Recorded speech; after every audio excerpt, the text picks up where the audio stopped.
morning, everyone. My name is Shandera Dawson. I'm the executive assistant to our fine chief here, Chief Elvin Barron. We would like to welcome you all to our inaugural 2020 Domestic Violence Awareness Walk this morning. We really appreciate your presence here, especially due to the weather. We really and genuinely appreciate your presence. So give yourselves a round of applause for being here this morning. We would like to ask that you all please follow all social distancing and mask protocols. And we would also like to inform you that the restrooms are just inside of City Hall. And if you have any questions, you definitely can feel free to ask any of our staff and they'll be happy to assist you. And now I'd like to introduce our police chief, who has brought change to this department and has implemented such events such as today's walk, and also has promoted national's best practices for this police department. And without further ado, I would like to introduce the amazing, the awesome, and of course he's my boss, Southfield Police Chief Elvin V. Barron. Thank you, thank you, thank you. So starting off, I'll give yourselves a round of applause for being here. Thank you. So before I move forward with the program, I do want to start off by giving a few acknowledgments to some of our elected officials. Certainly we'll start off with our Mayor, Dr. Ken Siver. Certainly our county commissioners here, Mrs. Janet Jackson. And so it's important that it's important that you also meet our domestic violence committee. So the Southfield Police Department is not doing this alone. We have a committee that we form to make impacts in the areas of domestic violence.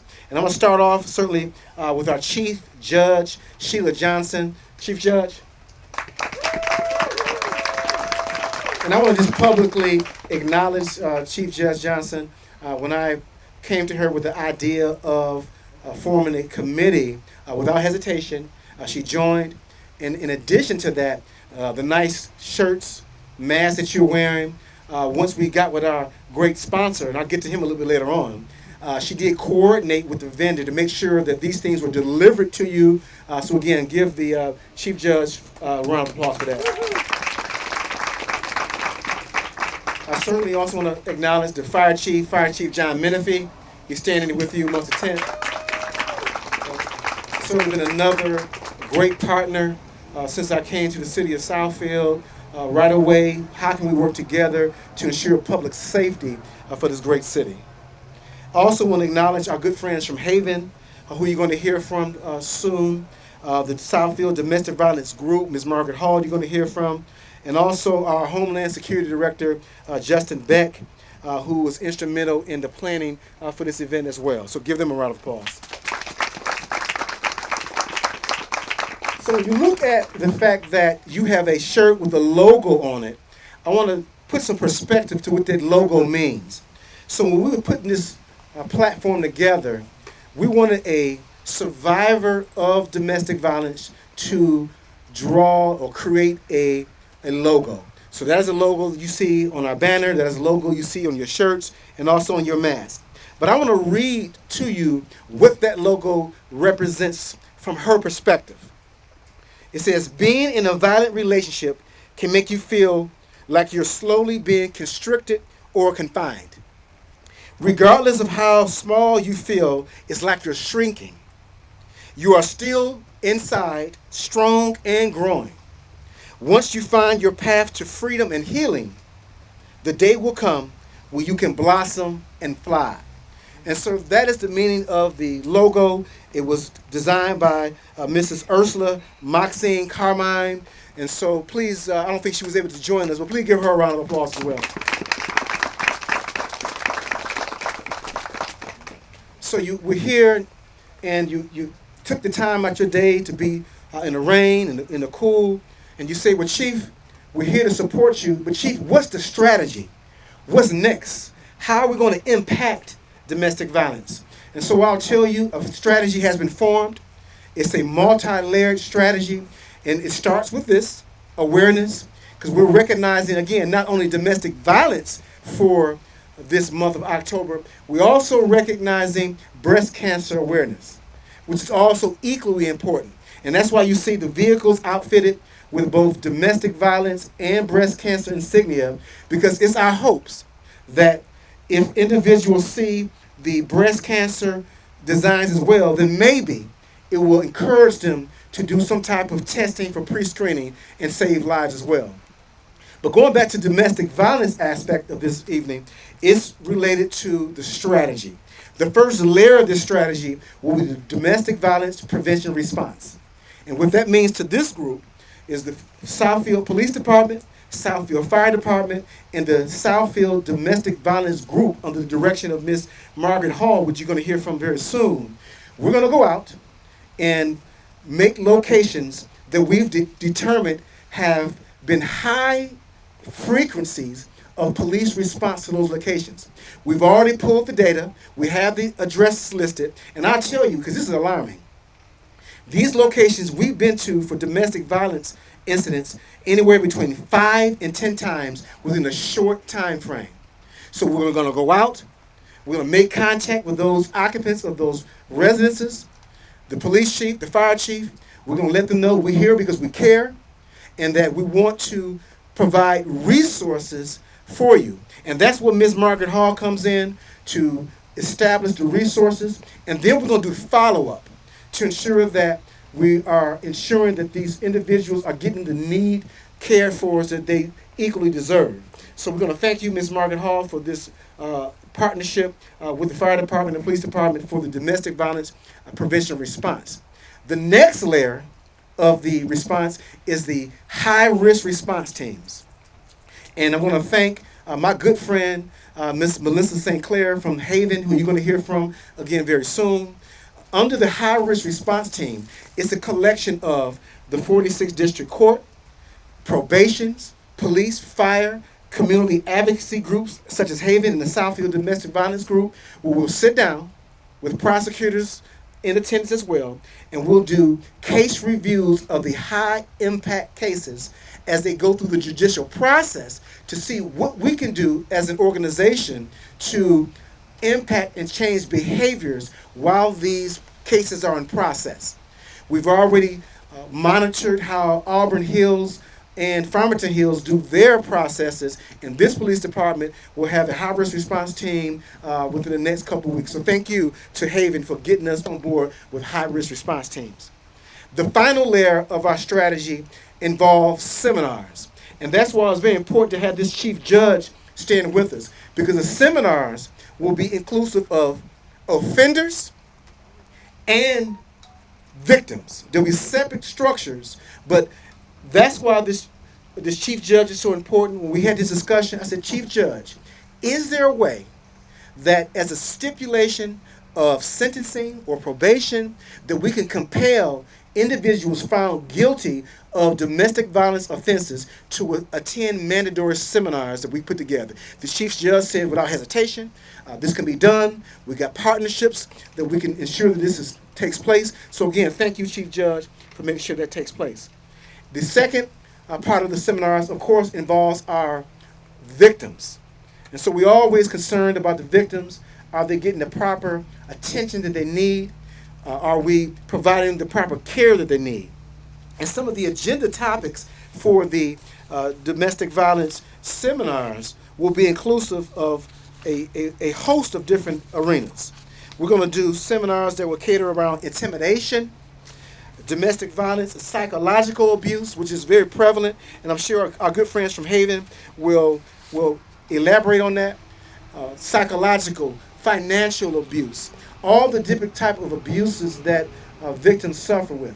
And so it is our hope through domestic violence prevention response, domestic violence high-risk response teams, and domestic violence seminars that we change behaviors of offenders and of the victims.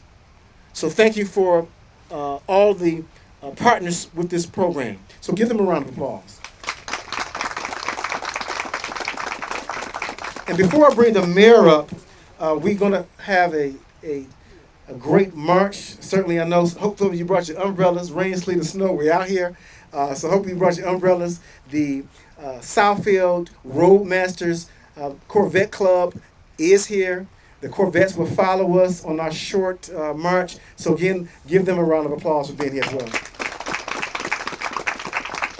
So without further ado, we'll start off with our great mayor, Dr. Kenson Cyber. Thank you, Chief. Good morning, everyone.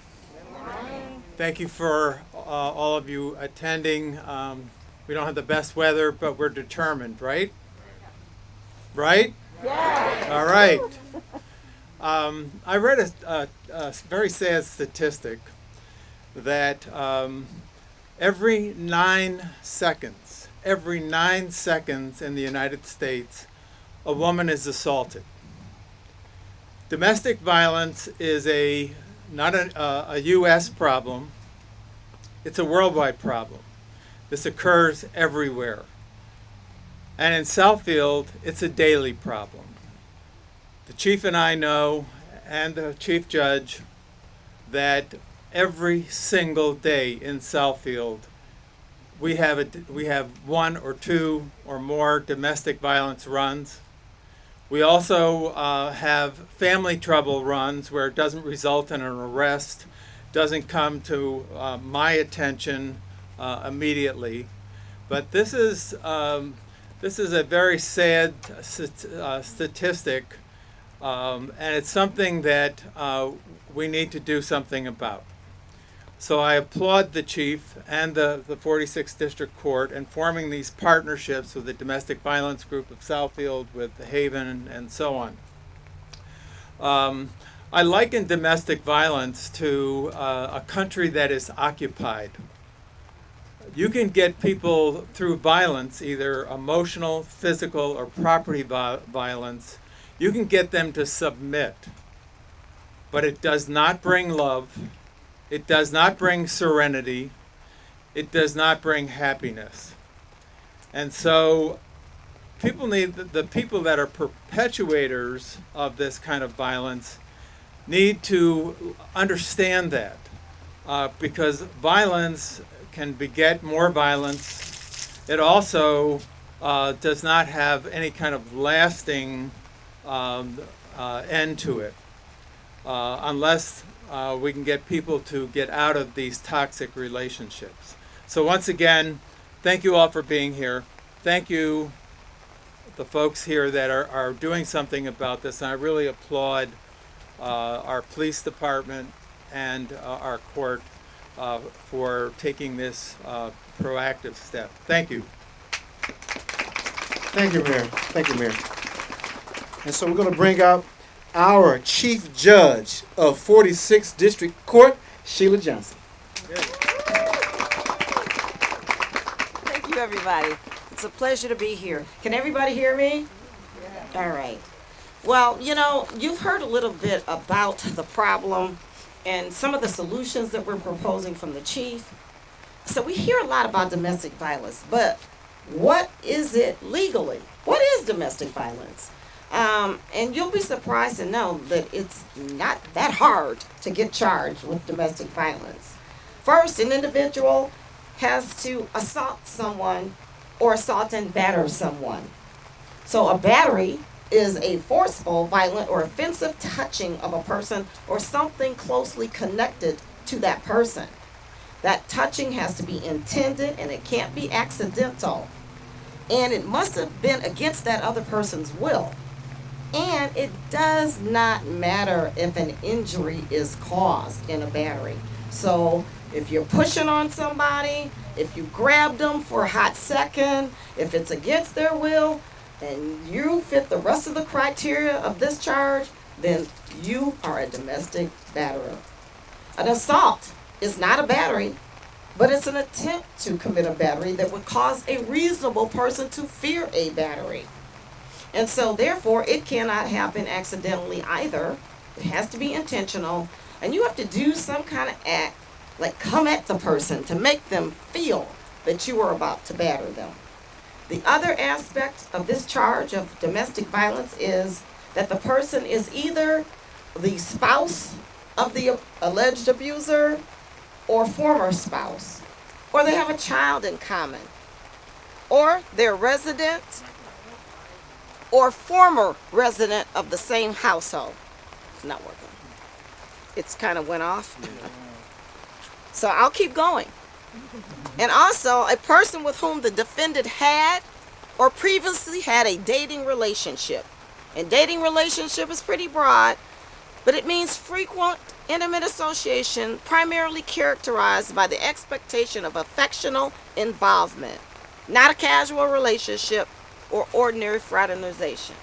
So any one of you could be a domestic abuser when you're angry and you look like you're gonna hit somebody or put them in fear, or you actually grab them or push them. So legally this crime is very straightforward, but we know from the chief that this abuse runs deeper to levels of intimidation, stalking, verbal abuse, emotional and psychological abuse. According to the CDC, on average, nearly 20 people per minute are victims of physical violence by an intimate partner in the United States. During 1 year, this equates to more than 10 million women and men. Because quiet as it's kept, women abuse men as well. They assault them, they hit them, and the man stands back and takes it. 1 in 3 women and 1 in 4 men have experienced some form of physical violence by an intimate partner within their lifetime. 1 in 5 women and 1 in 7 men have experienced severe physical violence by an intimate partner in their lifetime. 1 in 7 women and 1 in 18 men have experienced stalking victimization during their lifetime, in which they felt fearful or believed that they or someone close to them would be harmed or killed. On a typical day, there are more than 20,000 phone calls placed to domestic violence hotlines nationwide. In domestic violence homicides, women are 6 times more likely to be killed when there is a gun in the house. Intimate partner violence accounts for 15% of all violent crimes. Intimate partner violence is most common among women between the ages of 18 and 24. So, what do these stats mean to us locally? Well, here last year, 2019, in the 46th District Court, we actually had filed 232 cases of domestic violence. And this is not inclusive of felony cases that are domestic in origin. We're just talking about misdemeanor cases and not all the cases that the police had runs to. These are the ones that were actually charged. And 24% of those cases were dismissed. So that's a quarter of them. Why are those cases dismissed? Because we have to educate our victims that you don't start a process because you're fearful in the moment and then let it go and not show up to court. Don't respond to the calls from the prosecutor's city attorney's office. Ignore your subpoenas. That's what happens. So we end up going to a trial date and the defense counsel know that there's going to be no victim there, or alleged victim as we say, and so the cases get dismissed. We have 25% of those cases go to a guilty plea. 5% of them take a no contest plea. So when we look at what gets dismissed through plea bargains, what gets dismissed through not showing up, and what gets dismissed because the prosecutor just elects to dismiss and not prosecute, it's 47% of cases that are filed just go down the drain. We can do better than this. The 46th District Court understands the depth of the problem in our community. We've taken steps to aid in the swift resolution of these cases, which aids in protecting victims. Additionally, we not only penalize abusers when appropriate, but we've also focused on employing programs to educate and rehabilitate them. We have implemented a risk assessment tool with the police department. So when police officers respond, they go out and they have a questionnaire and they question that victim. They find out what risks are involved with that person. They give them information and refer them to Haven immediately. That risk assessment comes back to the court, and the judges and magistrates use that information to determine what the bond should be. How high should the bond be? What conditions on that bond should there be to protect those persons that are left in that household? We set a fast-track arraignment and pre-trial. This ensures that the case is adjudicated quickly, thereby minimizing the continuing risk of harm to those who are accused of a crime who make bond and remain in the community. We use a 52-week, 4-level program for abusers. This is called the HEAL program, which stands for Helping Explore Accountable Lifestyles. This program includes stringent homework assignments and discussion sessions. Moving forward to each level, you have to do your work and you have to graduate. And the more advanced people in these programs, and there's 4 levels you have to get through to graduate for 52 weeks, those advanced people work with the new people who are often not accepting of the fact that they've done something wrong. They hold them accountable for their behaviors and completing their assignments.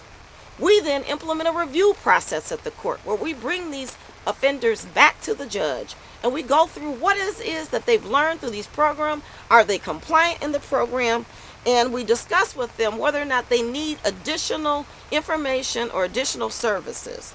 And when you talk to some of these gentlemen, they say, I went in kicking and screaming, and I understand now what I actually did was actually domestic violence.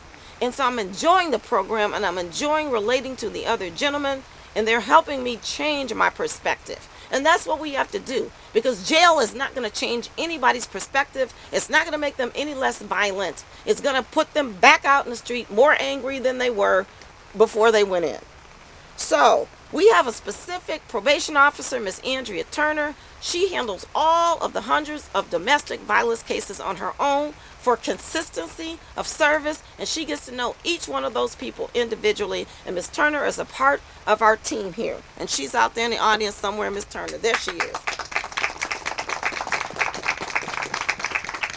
We're looking to also implement a full domestic violence court process, and we're looking into that right now. So that will require even more intensive monitoring, supervision, and education.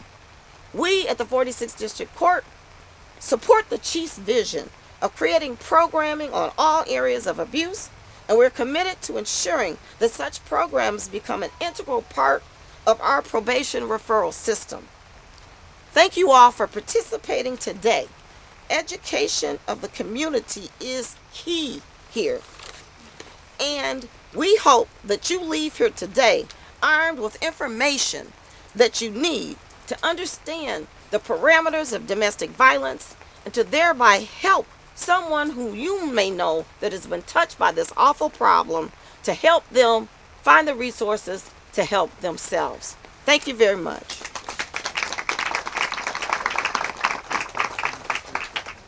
Okay. And I was just informed that Councilman Jason Hoskins is here. Give him there we go, sir. Thank you for being here. So we're going to now shift to our Haven representative, certainly a good friend who, again, since the police department moved forward these initiatives, she was instrumental in partnering with us. I'd like to bring up Miss Melissa St. Clair. Okay, can everybody hear me okay? All right. I normally don't have that problem. I got a pretty naturally loud speaking voice. So good afternoon. I wish it was better weather for you. My name is Melissa Sinclair, and I'm the Social Action Program Director at Haven. Haven is Oakland County's only nonprofit that services survivors of domestic violence and sexual assault. We don't work for the police, we don't work for the court, but we do work alongside them to increase victim safety and to help hold offenders accountable. So something that's different about Haven is that we have confidentiality, and that is protected by federal law. So when survivors come and talk to me or to my team of court, first response, or PPO advocates, we do not and cannot disclose that conversation with anybody unless required by law via subpoena or with that written consent of the survivor. So truly, advocates are essential for the court process because we are a safe place for that survivor to process, to safety plan with, to talk about their needs, to discuss that relationship in a way that they might not have an opportunity to do in court. And so we're really fortunate to be able to partner with Southfield Police, of course with the Southfield District Court, to help survivors heal. because what is most important to Haven is that survivors feel empowered.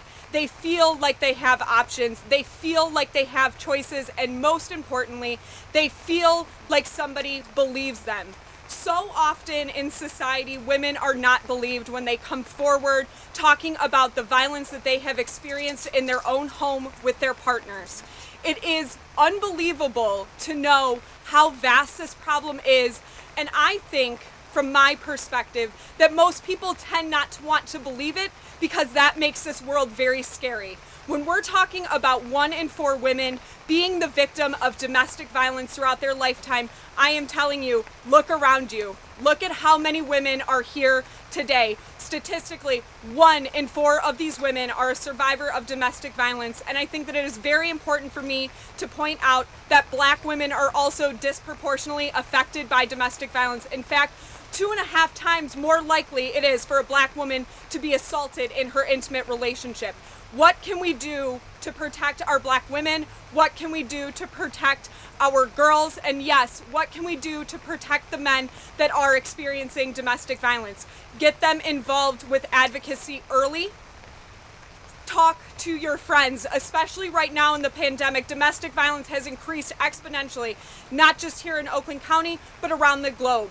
It is unfortunate that we have had 3 homicides in domestic violence, intimate partner violence, since the stay-at-home order started.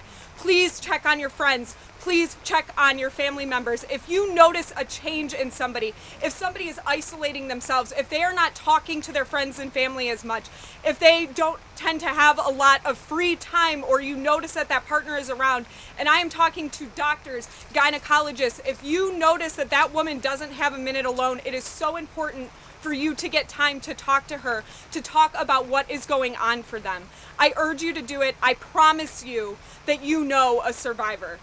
So please, anything that you can do, talking, listening, believing, hear their story. It is a privilege to hear something that is so deeply personal. And I would like to inform you that normally it's about 2 to 4% of people are lying or they're false allegations. If you want to be a betting person, I would bet on that 96% chance that they are telling the truth. They gain nothing by lying about it.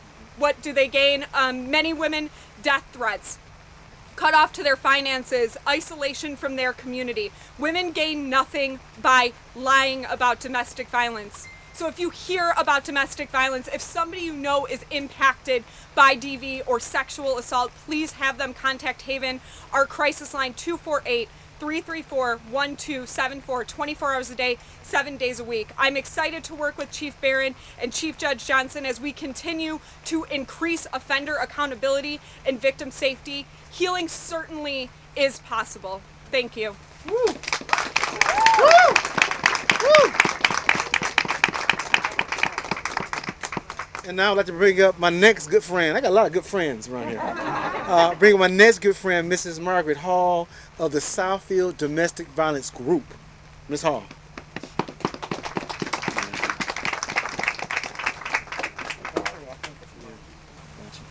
I'm going to take this off briefly.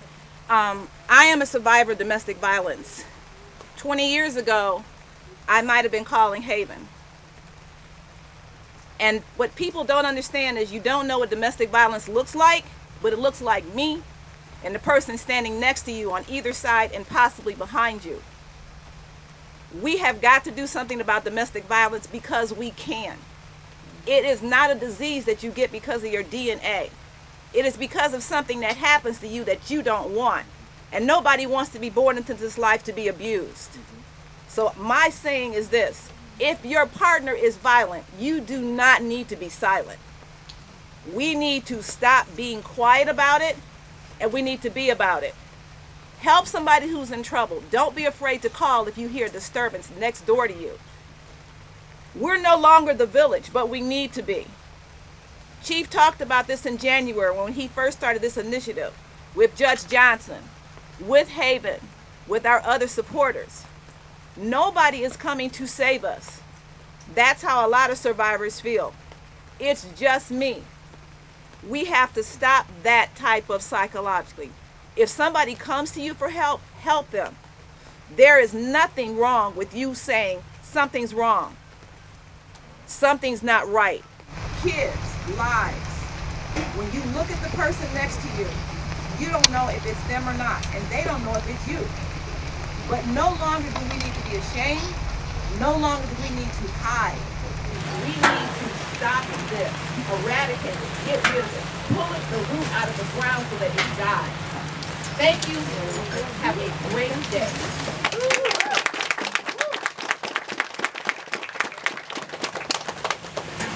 So I'll make a slight deviation before we bring up our next speaker. I just want to bring up the Commissioner, Ms. Janet Jackson, for a few brief remarks, who's also a domestic violence survivor as well.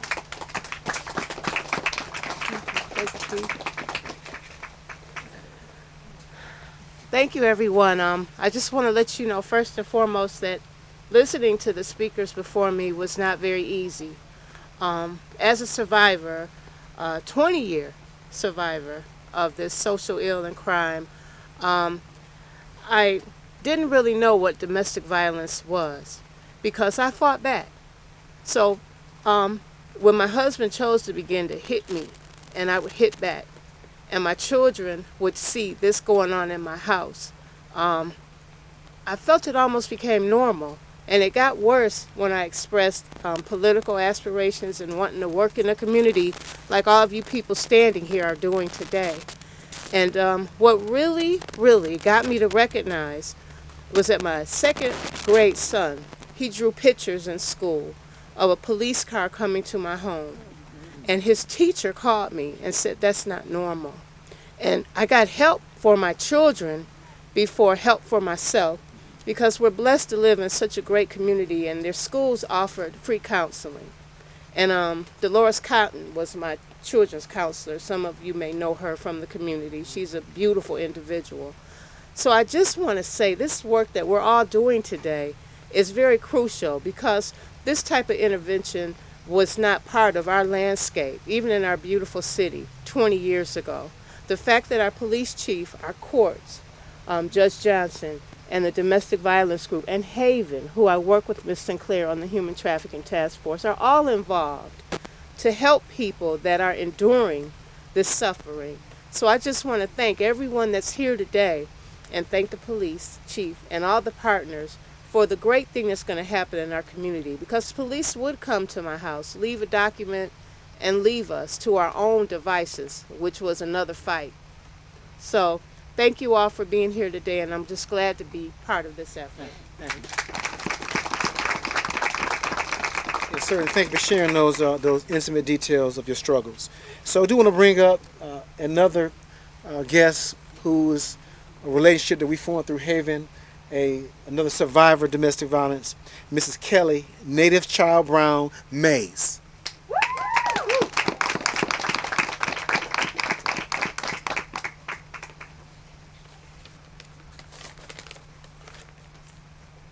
Every 60 seconds, 258 babies are born. A heart beats 60 to 100 times. 1,800 stars explode. A bee flaps its wings 16,200 times. And more than 65,000 photos are uploaded on Instagram. And nearly 20 people are physically abused by an intimate partner in the United States. That equals to more than 10 million people a year, or on average 1 in 3 women and 1 in 4 men. In the time it takes me to finish this speech, 90 people will experience physical harm, intimidation, sexual violence, manipulation, or control by a person they believe loves them the most. Intimate partner violence doesn't distinguish between race, age, gender, sexuality, religion, education, or economic status. Even a licensed therapist like myself, with 2 beautiful daughters, a love for poetry, an affinity for chocolate, can find herself depressed and isolated and tethered to a partner who is physically and sexually violent. As a community, we have an obligation and a responsibility to keep each other safe. This means dismantling rape culture, believing and supporting survivors and victims, creating community partnerships like the ones between Haven and the Southfield Police Department, with one goal in mind: to end physical and sexual violence. And it begins with one voice, one walk to raise awareness, one survivor who's inspired to empower others to tell her story, that there is life after domestic violence, and there is. And it begins with teaching ourselves, our sons, and our daughters healthier ways to love, supporting survivors and victims. And it starts with 3 simple words: I believe you. And most importantly, it begins with all of you. Eleanor Roosevelt once said, "You gain strength, courage, and confidence by every experience in which you really stop to look fear in the face. You are able to say to yourself, I have lived through this horror. I can take the next thing that comes along. You must do the thing that you think you cannot do. I am a survivor of physical and sexual violence. I am the statistic I never want my daughters to become. I fight for them. I fight for you. I fight for our community to do the thing that we cannot do, which is to create a world in our lifetime where sexual and physical violence does not exist. I have lived my horror, and today I present to you a challenge to create a future where our sons and daughters do not have to live theirs." Thank you. Powerful, powerful, powerful. Thank you for sharing, really having the courage to share your story with us. So there's a few sponsors I want to acknowledge. Mr. George H.U. of Suburban Liquor. He did supply for us snacks, water, and whatnot, so please partake in that. Commissioner Janet Jackson also coordinated a food truck that is here. It's in this parking lot to my left, your right. Feel free to get you a prepackaged meal prior to departing. And free, yes, free, which is always good, free. But thank you, Commissioner, for establishing that, because I know folks getting hungry. I can see it in their eyes. But I do want to bring up certainly a good friend of mine. As I said, I got a lot of good friends since I've been here in Southfield. Mr. Hassan Fayyad. Certainly, when you look at the fact that you're wearing these really quality masks, quality T-shirts, the nice wristbands we got, we had a person who said to me, "Chief, I want to take care of all the expenses for you." Certainly was very humbled to hear that.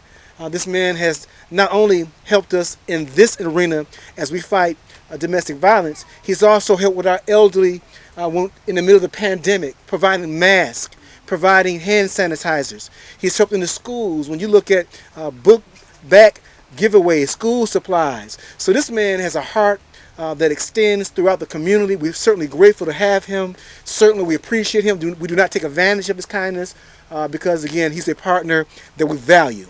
And so without further ado, I do want you to hear from this great man, Mr. Hassan Fayyad.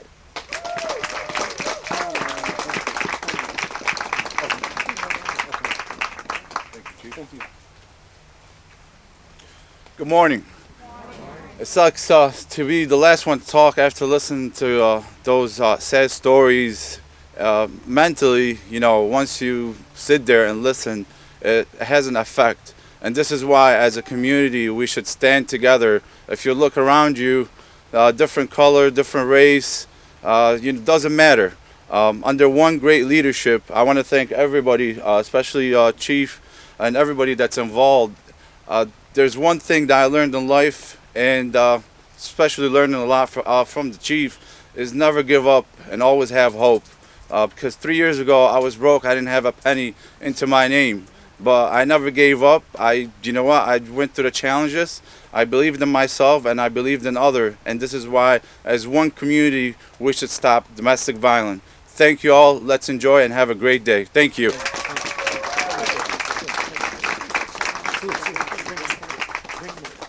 Everybody, I also wanted to acknowledge the production staff who created these shirts. They work with me to make the design.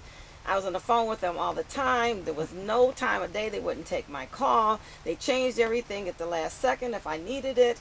And they did it in the shortest period of time that you could ever think. Then they packaged everything up and mailed it out and got it to you in record time before this walk. And that is the folks over at QMI, and they discounted some of the things that they did, so they contributed as a partner with us as well. So is Tony here? Come on up, Tony. Tony Sharita, QMI. It was our pleasure to be able to help you guys out with this event. We do a lot of events through QMI to help support the people outside, and obviously this year not as many events, but none more important. As soon as we heard about you wanting to put this together and the chief putting this together, we were right behind it, and we were so happy that we were able to help you and have this kind of turnout on this kind of day. Someone's still looking down on everything we do. So God bless you all for coming out, and thank you for allowing QMI to be a part of this. Thank you. Thank you very much. All right, so let's do this. So let's do this. Can I have the Corvette the Corvette Road Masters Club start making their way to the Corvettes? Here we go. Now we got let's get our guys get the formation. All right, here we go. We're gonna bring this issue to the forefront. Go ahead and lead us, guys. I'm following you guys. I'm leading the charge. Domestic violence is a serious issue. We're taking it serious. You see this group behind us? We're serious about this. Domestic violence. We also want to recognize breast cancer awareness. Breast cancer awareness. Please be free and treated because that's free.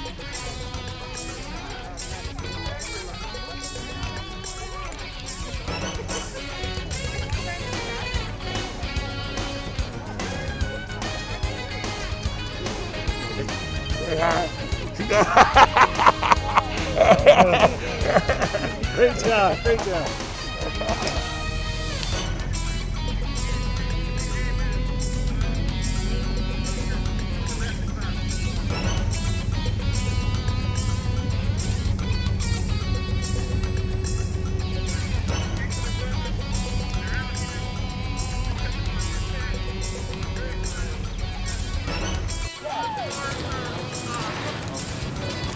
We got a group here, despite the inclement weather, they're out here, they're serious about this time, and we're very excited to have you here. So thank you all.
Some of the shots you take at the club or the Corvette club? Sure.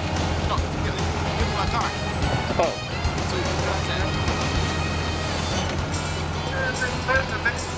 So they appreciate them, their dedication, folks managing their time. Rob, thank you.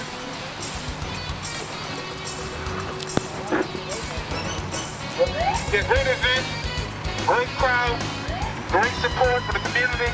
Again, 46th District Court, Southfield Fire, Southfield Police, Haven, 401 Therapy,